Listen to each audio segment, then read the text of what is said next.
चलिए अब आता है लेंस संयोजन की क्षमता। अगर यहाँ पर लिख दें पतले लेंस लेंस संयोजन और थोड़ा सा हेडिंग जोड़ दें अपन, ये जोड़ दें, देखो लेंस संयोजन की क्षमता। ठीक, तो जो फोकस दूरी है संयोजन की उसी से क्षमता भी बन जाएगी। कैसे? संयोजन की फोकस दूरी को क्या लिख रहे हैं अपन, 1/f1 plus 1/f2 plus 1/f3 और प्लस 1/fn। ऐसे अब अगर क्षमताओं में लिखें तो P1 P2 P3 plus Pn। ठीक, शर्त क्या है उसको नहीं भूलना, उस शर्त को भूल जाते हैं बच्चे। क्या कि जो फोकस दूरी है वो किस में है? अब तो याद आ गया होगा, मीटर में। अल्लाह सर अब तो याद रहेगा, अब नहीं भूलेंगे। ठीक, चिन्ह पद्धति का उपयोग किया जाता है। अब देखो कैसे चिन्ह पद्धति का उपयोग, एक उदाहरण दे के करवाऊंगा। एक उदाहरण लेता हूँ। ठीक, ये ले रहा हूँ उदाहरण। कह रहा है 2 लेंस हैं हमारे पास, एक है उत्तल लेंस,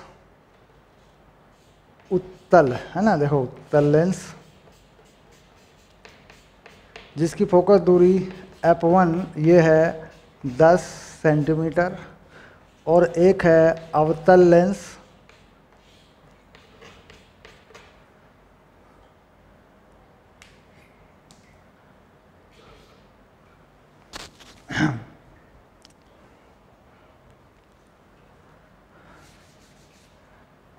एक है अवतल लेंस।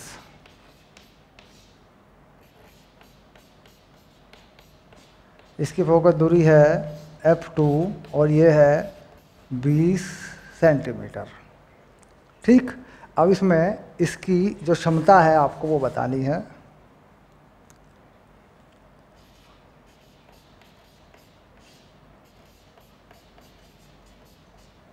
ठीक, सबसे पहले इन फोकस दूरी को मीटर में बदलो।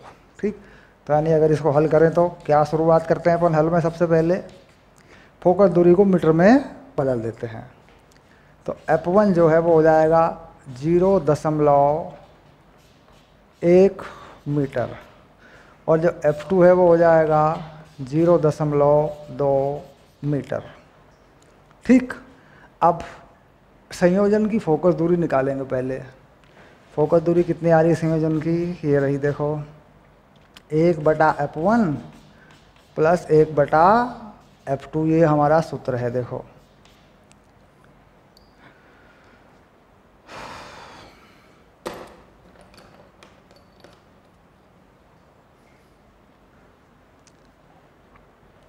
अब इसमें मान रखते समय कोई गलती ना करें। f1 कैसा लेंस है? f1 उत्तल लेंस है, इसकी फोकस दूरी कैसी होती है?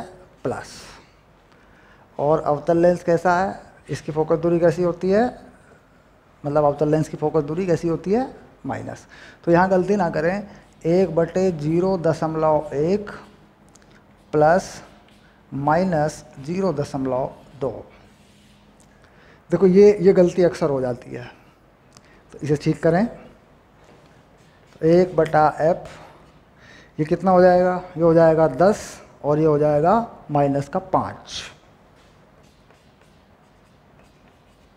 क्यों? क्योंकि 10/2 होगा, माइनस प्लस माइनस माइनस हो जाएंगे, ये आ जाएगा। ठीक, तो 1/f जो है वो आ रहा है 5। ठीक, ये आ गया। अब ये किस में है? ये मीटर में है, क्योंकि हमने मीटर में बदल दिया। तो पावर कितनी हो जाएगी यहाँ निकालना चाहें तो पावर कितनी होगी? पावर यानी क्षमता है ना, ये हो जाएगी 1/f। तो कितनी हो जाएगी? 1/5d। ये हो गया उत्तर हमारा 1/5d, 1/5 डायोप्टर। 1/5 क्या लिखते हैं? पावर हो गई 0.2d। कैसी आई? प्लस में आई। पॉजिटिव लिखेंगे यही। जी पूरा हल हो गया। देखो ऐसे तो आंकिक प्रश्नों में चिन्ह पद्धति का ध्यान रखें, लेंसों के संयोजन की फोकस दूरी निकालनी हो या उसकी पावर निकालनी हो। ठीक,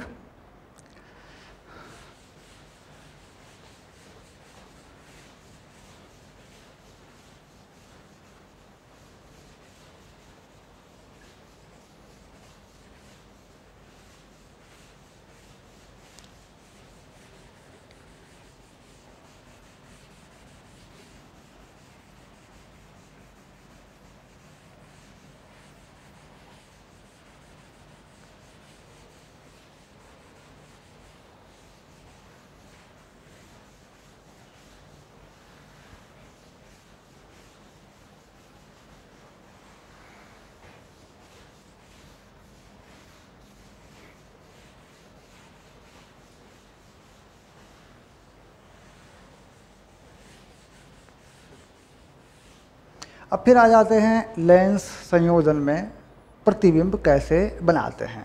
ठीक, यानी एक से अधिक अगर लेंस रखे हैं तो उसके प्रतिबिंब कैसे बनाएंगे, अंतिम प्रतिबिंब कैसे बनाते हैं, इस बात पर विचार करते हैं। ठीक है, एक उदाहरण से कर लेंगे इसको।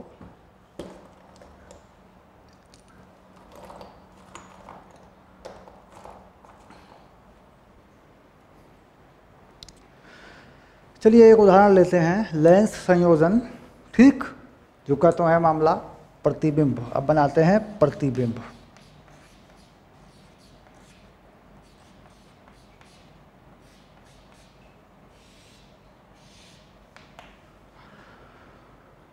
इसमें हम दो तरीकों से चलते हैं, कहीं कोई कंफ्यूजन ना रहे, दो तरीकों से चलते हैं। ठीक, एक तरफ हम ले लेते हैं उत्तल उत्तल, एक तरफ हम ले लेते हैं अवतल उत्तल, दो लेंस। तो यहाँ पर देखिए मैं पहले लिखता हूँ, बनाता हूँ प्रकाशिक अक्ष। ये मैंने एक प्रकाशिक अक्ष बनाया, ये बना दिया। एक इधर भी बना देता हूँ,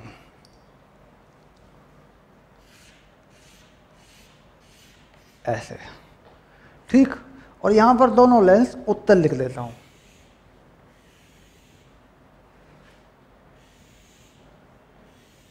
ऐसे। इस लेंस की फोकस दूरी को मैं f1 बना देता हूँ, इसकी f2 बना देता हूँ।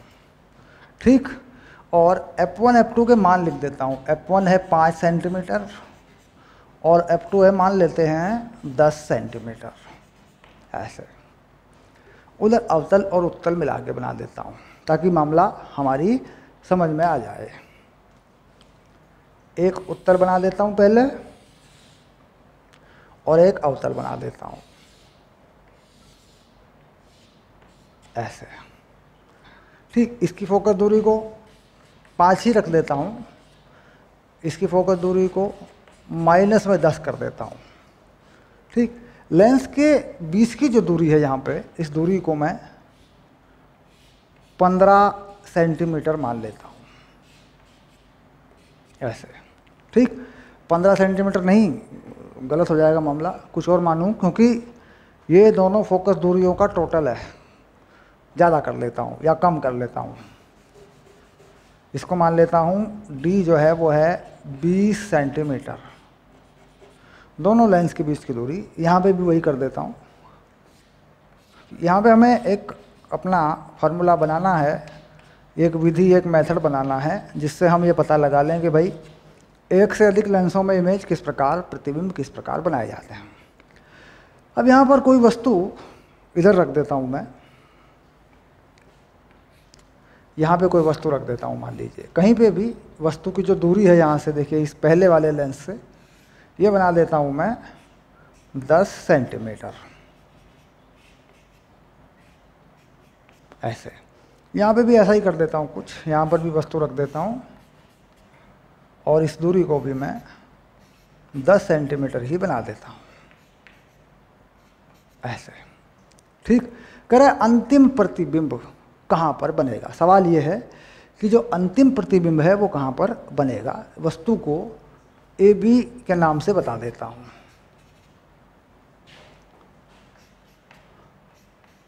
ऐसे। ठीक,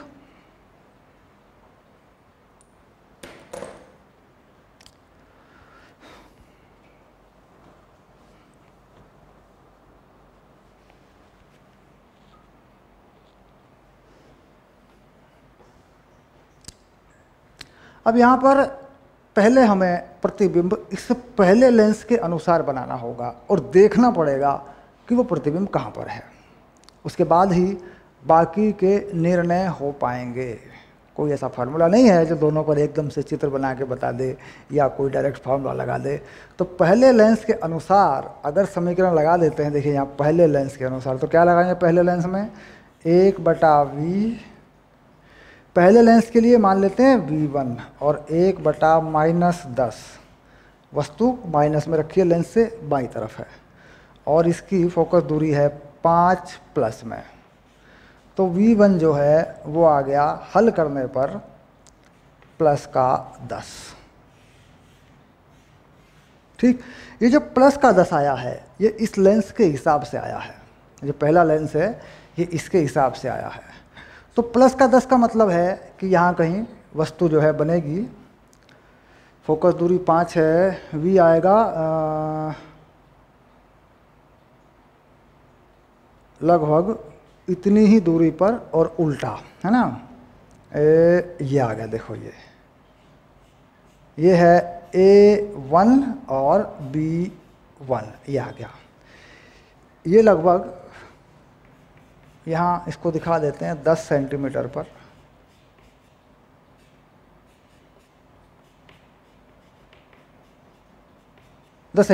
ये आ गया। अब यह वस्तु की तरह काम करेगा।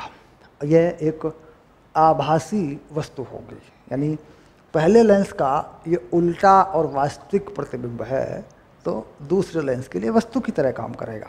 अब दूसरे लेंस के लिए वस्तु की तरह काम करेगा तो उसके लिए कितनी दूरी होगी दूसरे लेंस के लिए वस्तु की, दूसरे लेंस से दूरी कितनी बचेगी, ये 20 है तो ये भी 10 बचेगा।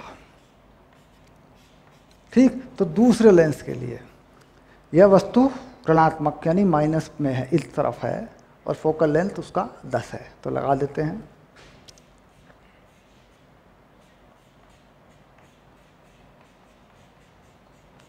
तो यानी v हो गया अनंत, यानी अंतिम प्रतिबिंब अनंत पर है, क्योंकि यह वस्तु दूसरे लेंस के फोकस पर आ गई है। तो अंतिम प्रतिबिंब कहाँ बन गया, अनंत पे बन गया। तो इस तरीके से क्या है, अंतिम प्रतिबिंब अनंत पे आ गया, v पे आ गया। तो इस तरीके से हम क्या करते हैं, एक लेंस का बनाते हैं पहले, उसके बाद देखते हैं कितनी दूरी पर है। वह दूरी दूसरे लेंस से प्लस में है कि माइनस में है। मान लीजिए प्रतिबिंब A1 B1 इधर पहुंच जाता तो इसकी दूरी इस लेंस से प्लस में आ जाती, पॉजिटिव आ जाती, तो फिर यहाँ सूत्र में पॉजिटिव लगाना पड़ता। तो कुल मिला के ये दूरी हमारे लिए महत्वपूर्ण है कि ये दूरी जो है कितनी है और दोनों लेंस के बीच की दूरी इससे कम है या ज़्यादा है। अगर कम है तो ये यहाँ पहुँचेगा, तो दूसरे लेंस के लिए u प्लस में लगेगा, पॉजिटिव लगेगा। इधर रह गया तो माइनस में लगेगा, जैसे मैंने किया है। ठीक, इसमें देखो थोड़ा और समझ में आ जाएगा मामला। ये बात पक्की है कि इसने बिल्कुल इसी तरह का लेंस है, ये भी f1 5 सब कुछ ऐसा ही है। तो इसने मान लीजिए बना दिया यहाँ पर 10 सेंटीमीटर पर A1 और B1। ठीक, अब इस लेंस के लिए सूत्र लगाते हैं, क्योंकि इस लेंस के लिए सूत्र तो लगा हुआ है। देखो सेम लेंस लिया था मैंने बिल्कुल, इस लेंस के लिए तो ये 10 है, ये 10 हो गया, देखो बिल्कुल। अब इस लेंस के लिए क्या लगाते हैं, 1/v माइनस 1/-10, क्योंकि 10 सेंटीमीटर यहाँ से बचेगी ये दूरी, देखो ये, और इस लेंस के साथ ये माइनस में है, और इसकी फोकस दूरी कैसी है, माइनस में। तो इस बार जो v आ रही है वो आ रही है -1/10 -1/10। इस बार v आ रही है -5। ठीक, यानी अंतिम प्रतिबिंब -5 पर है, यानी यहीं पर है। -5 यहीं पे हो जाएगा, देखो ये रहा अंतिम प्रतिबिंब। ये जो चीज़ है यही है अंतिम प्रतिबिंब।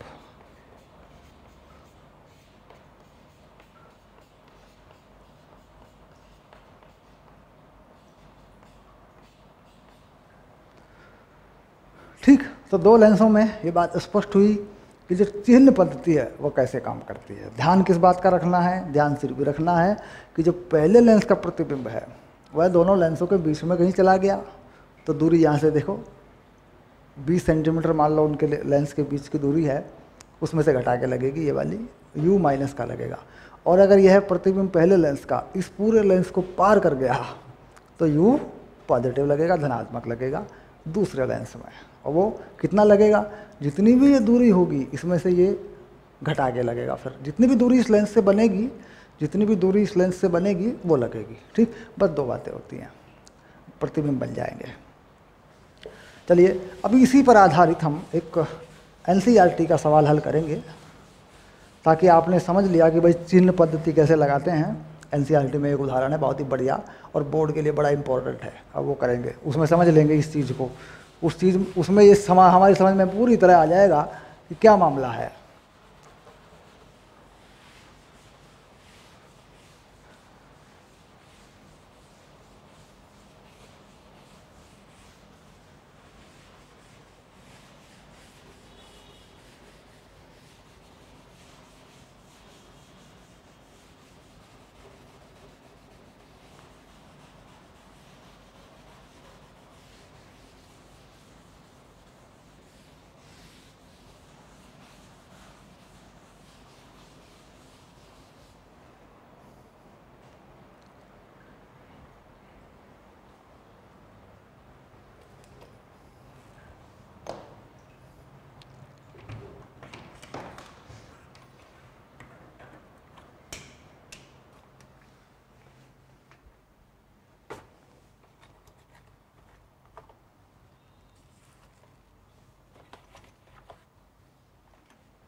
चलिए मैं पहुंच रहा हूं एनसीईआरटी के एक सवाल पर, जो एक बहुत ही महत्वपूर्ण उदाहरण है जिससे हमारी समझ में आ जाएगा मामला।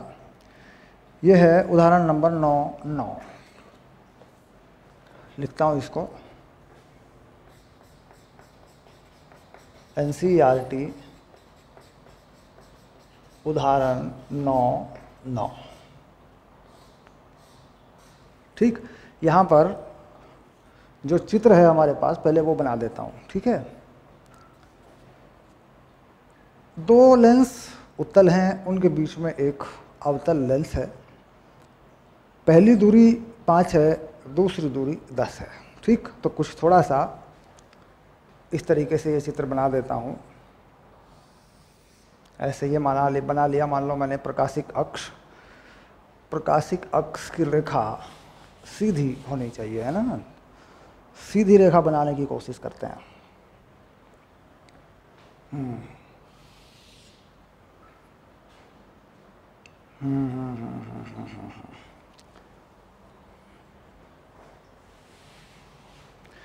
बड़ी रेखाएं सीधी नहीं खिंचती, छोटी छोटी रेखाएं सीधी खिंच जाती हैं। ये आ गया, हो गया। ठीक है, अब पहला जो लेंस है वो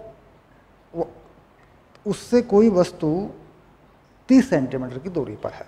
तो इस दूरी को 30 सेंटीमीटर मान लेते हैं। यहाँ कोई वस्तु रख लेते हैं, वस्तु का नाम दे देंगे AB। इसके बाद दूसरा लेंस इस लेंस से 5 सेंटीमीटर की दूरी पर रखा गया है। ये कोई सम अवतल लेंस है, ऐसे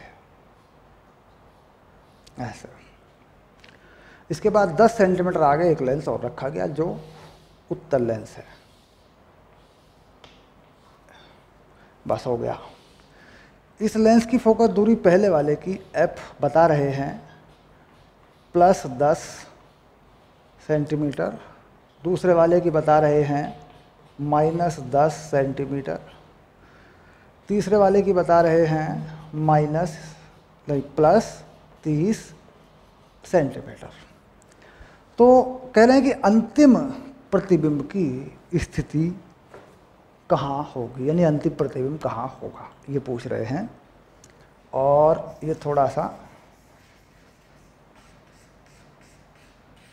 ये लीजिए, आप इसे शुरू कर सकते हैं। आप इस सवाल को शुरू करके अपने तरीके से हल कर सकते हैं। ये लीजिए, ठीक। चलिए, प्रथम लेंस द्वारा अगर पहले लेंस की बात करें तो ये दूरी जो बताई गई है, ये बताई गई है 30 सेंटीमीटर।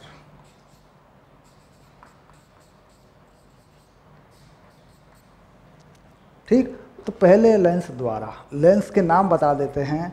ये लेंस है L1, ये है L2, ये है L3। ठीक, तो लेंस L1 द्वारा, है ना, प्रतिबिंब,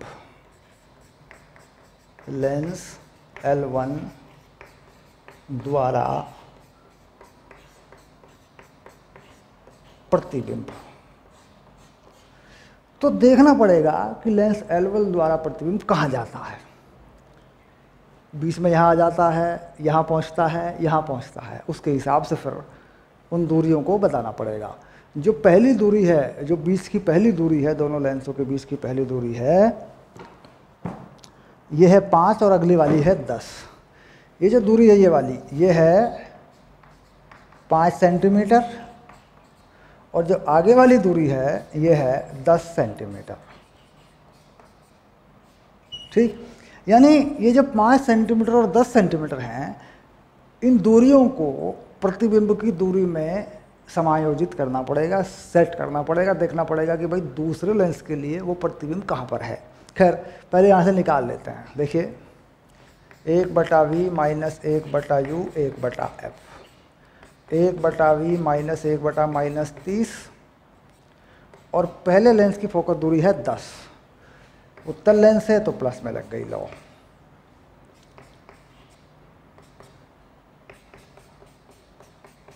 ऐसे आ जाएगा, देखो मामला। तो v जो हो रहा है, देखो कितना हो रहा है, v हो रहा है 15 प्लस में 15 लेंस L1 द्वारा। अब 15 कहाँ है लेंस से? इस लेंस से जो 15 है वो यहाँ है, ये है, ये पहला प्रतिबिंब है 15 पर।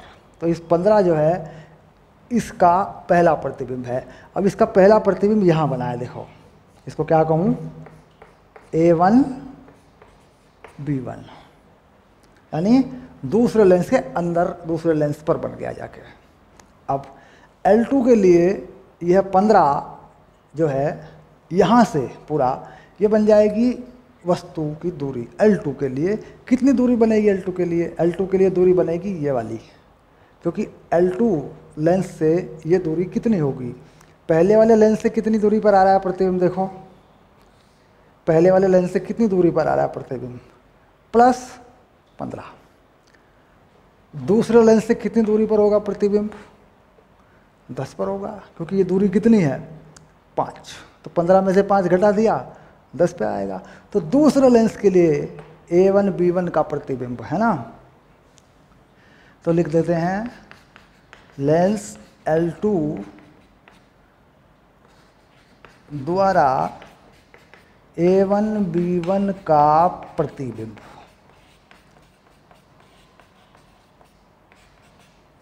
एक बटे V minus 1/u minus 1/f, 1/v minus 1/, कहाँ पर, इस लेंस से ये कहाँ पर है, प्लस में है या माइनस में। ये तो पता लगा लिया कि भाई 10 सेंटीमीटर पे है, 10 सेंटीमीटर है कुल, ये तो पता हो गया, क्योंकि पहले से 15 पे बना था तो 5 हटा दिया, ये वाला 5 कम कर दिया उसमें से।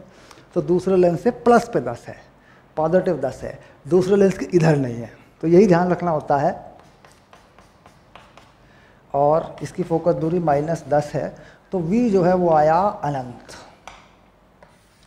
यानी दूसरे लेंस द्वारा प्रतिबिंब जो है इसका कहाँ बनेगा, अनंत पे बनेगा। ठीक, क्योंकि +10 जो है यहाँ लगा दिया और इसकी फोकस दूरी कैसी है, -10 है, तो अनंत पे बनेगा।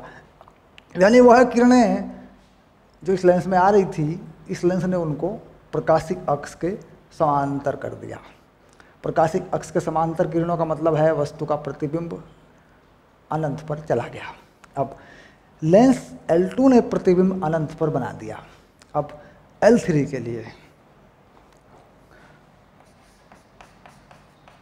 लेंस L3 के लिए वस्तु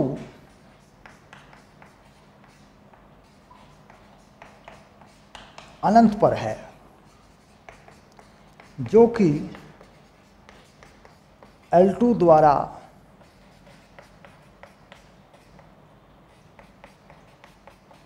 बनाया गया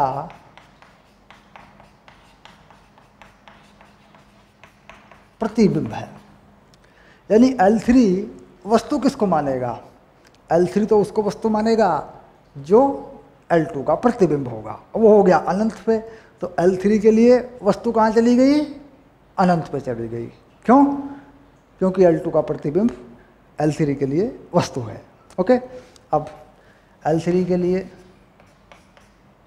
अनंत लिख दें, ठीक, प्लस अनंत लिखते हैं, माइनस अनंत, माइनस अनंत पे जाता है, ठीक, तो माइनस अनंत लिख भी देंगे यहाँ, तब भी ये वैल्यू कितनी हो जाएगी, ये 0 हो जाएगी। और इसकी फोकस दूरी कितनी है, 30,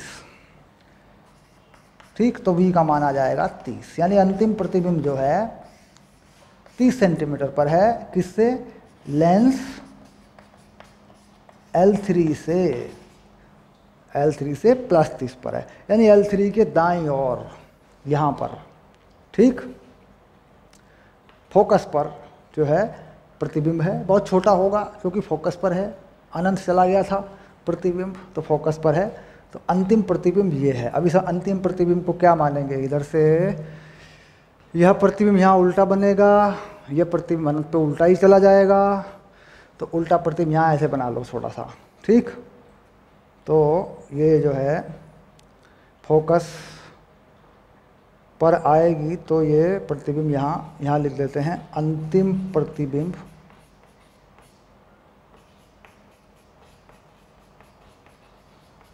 और इसे बना देते हैं 30 सेंटीमीटर, ये बन गया लो, ठीक, ये है अंतिम प्रतिबिंब।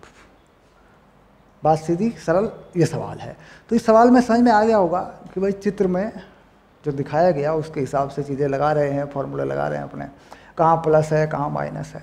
एक होता है कि जो पैमाना है, जो स्केल है, अगर वो बिगड़ जाता है तो चित्र बनता नहीं, उसका डायग्राम नहीं बनता। मान लीजिए देखिए इसका हम डायग्राम बनाने की कोशिश करते हैं, तो डायग्राम बनाने में ये मान लीजिए 15 और ये 30, तो देखिए ये चीज़ ठीक नहीं बैठ रही है, ये 30 है, ये 15 गलत हो रहा है, क्योंकि 30 बड़ा है 15 छोटा है। तो जब हम चित्र बनाते हैं, स्केल पे खींचते हैं, तो ये सही होना चाहिए हमारे पास। ये देखिए यहाँ पर भी ये 30 हो रहा है, तो ये 30 नहीं है, हमें सेंटीमीटर में दूरियाँ लेनी होंगी, सेंटीमीटर में दूरियाँ लेकर के ही हम इस चित्र को सही से बना सकते हैं। अगर हम सेंटीमीटर में दूरियाँ नहीं लेते तो चित्र हमारा ठीक नहीं बनता। पहले हम इसका प्रतिबिंब बनाएंगे तो इस लेंस पे चला जाएगा, इसको बनाएंगे इसके हिसाब से बना देंगे, किरणों को मिला देंगे तो इसका बन जाएगा, फिर जहाँ पे अनंत पहुँचा अनंत से फिर ये फोकस कर देगा, इसका बन जाएगा। लेकिन सही पैमाना होना चाहिए, जो दूरियाँ सेंटीमीटर में दे रखी हैं वो उसी तरीके से उस पैमाने पर होनी चाहिए। प्रकाशिक अक्ष पर एक स्केल होना चाहिए जिस पर ये दूरियाँ लिखी हो। ठीक, चलिए ये हो गया आपका उत्तर।